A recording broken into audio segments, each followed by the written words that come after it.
Hello everybody and welcome back. Well, actually welcome. I've been running an Italian channel for a couple of years now, but this is my first video in English, and so sorry for my English. But we are here not to talk about my English, but to talk about my son's loft bed. I've been working on this bed for almost 1 year now, and in 1 year the whole world has changed. I spent a lot of time working on the bed. We have been talking about this for a couple of years now, and over time our ideas have changed a lot, and the project has changed 1,000 times, first in my head and then on paper, until we decided that the right time had come. So it was time to get my hands dirty. And I started from this couple of recycled boards. That means that this bed has a history, and this is something I personally like a lot. Also from an educational and ecological point of view, this is a perfect example. This is a value I want to transmit, I want to pass down to my son. And what's a better way to teach something to a kid than the hard way? That means getting little hands dirty. Someone, my funny father, told me, hey, but while you are building a bed, you can just go to a store, to a furniture store and buy it, and it would have been easier and faster. Funny fact, my father is a former professional woodworker. So yes, sure, I can go to a furniture store and buy it. But this is not a bed, this is a school of life for me and for my son Lorenzo.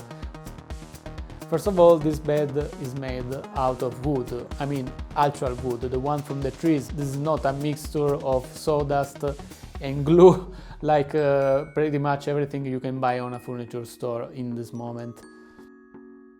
And then I've been very focused on details, like first of all safety, both during the process of building the bed and also thinking to my son that would sleep over there. So let's round all the borders here. Yeah! So, are we done yet? Well, actually we are not. Sometimes things go slowly here on Earth. More often, though, things go fast, so you need to use your time wisely. The sun is the same in a relative way, but you're older. You will understand many things on your own in the future, but always remember to leave a mark for others. And this is my mark, my sign I want to leave you. Good night, amore mio.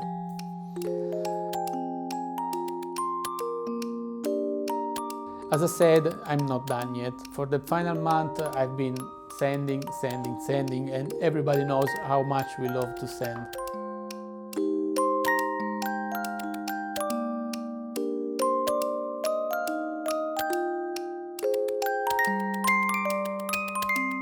And there was evening and there was morning, and it was time to make some space for the new bed. And if you are wondering about that little house, I didn't make it.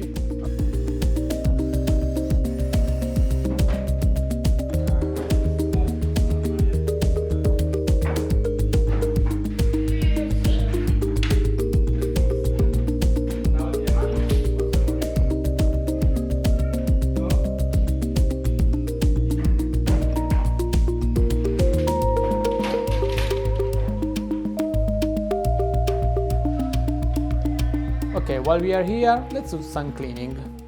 Oh, I want to break free.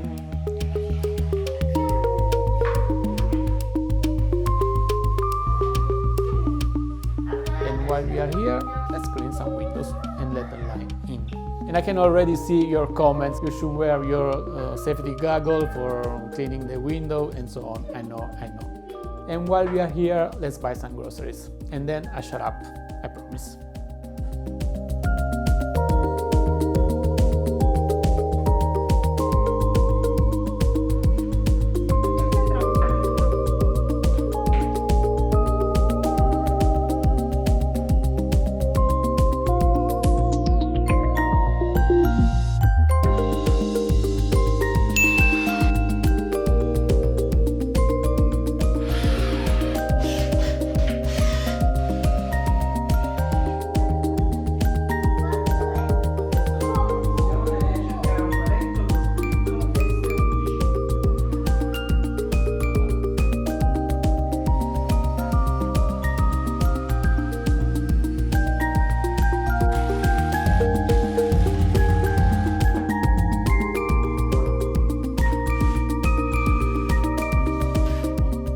Okay, I promise enough, but this is something I want to say. This bed, it's huge and it's heavy, so I can move it on my own. So I do what in physics is called quasi-statics process, or the Benny Hill effect. Many small subtle shifts that in the end result in a huge movement. One of the big barriers for us grown boys and men is often communication, and especially if our minds are shifted toward manual skills or creativity, or we are dumb nerds who know everything about Fourier equation but have problems saying two words of law. Well, actually I guess the problem is not the communication itself, but it's the language we use. And I believe our passions can be a way of communication, a means of communication towards our children.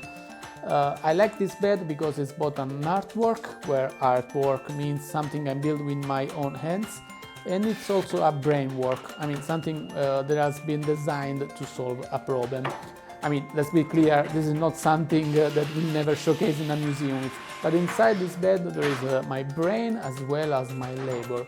And then I like to see it as an alphabet, a language.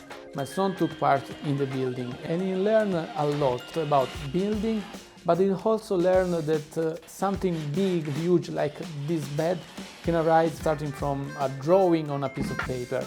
Eventually all the kids will learn to read and to write, well, maybe. But what I can make a difference on is passing those values to my soul, the value of building something on your own, the value of thinking that an idea, a drawing is not just an idea and a dream, but something you can achieve. So that's why I built a bed instead of buying it. Because it's a means of communication, it's a means to communicate my passions, my love to my son, for my son.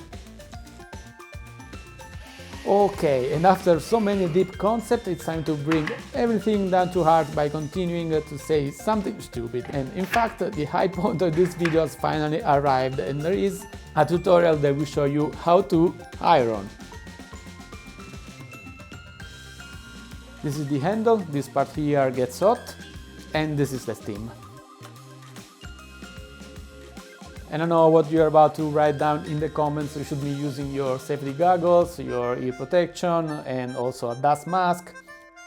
Why? How do you think I'm ironing?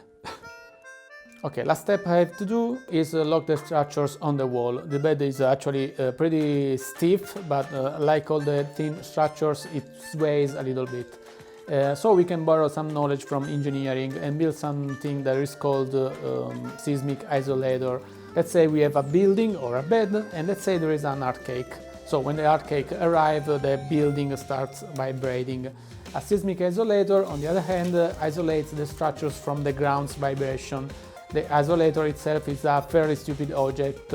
It's made out of layers of neoprene, which is essentially a particular type of rubber. So these layers can stretch back and forth and dampen the vibration. On my bed I'll do exactly the same thing using plywood and rubber. The plywood will provide the strength and the rubber will dampen the vibrations. Thus the bed will still be able to undergo micro vibration, so kids are free to jump on the bed without however passing the vibration to the wall and without destroying the bolts and the wall itself.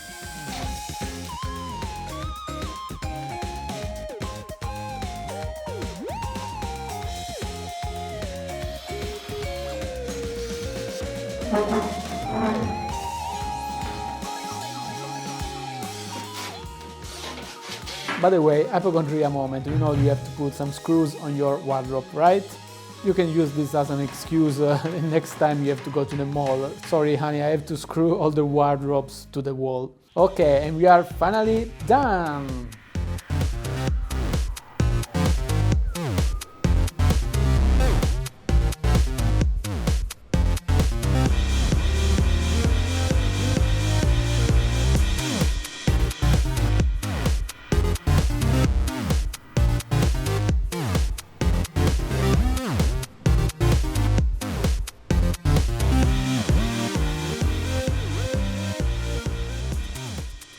Papà è bellissimo, ma come faccio a salire se non ci sono ancora le scale? So I hope you like this video. In the next video we'll talk about the stairs, this one which is also a bookshelf, And also I have plans available for the bed, both in imperial and in metric, and I will leave you the links down in the description. If you like this video, please consider subscribing. I have a lot of content to upload, and I'll see you next time. Ciao!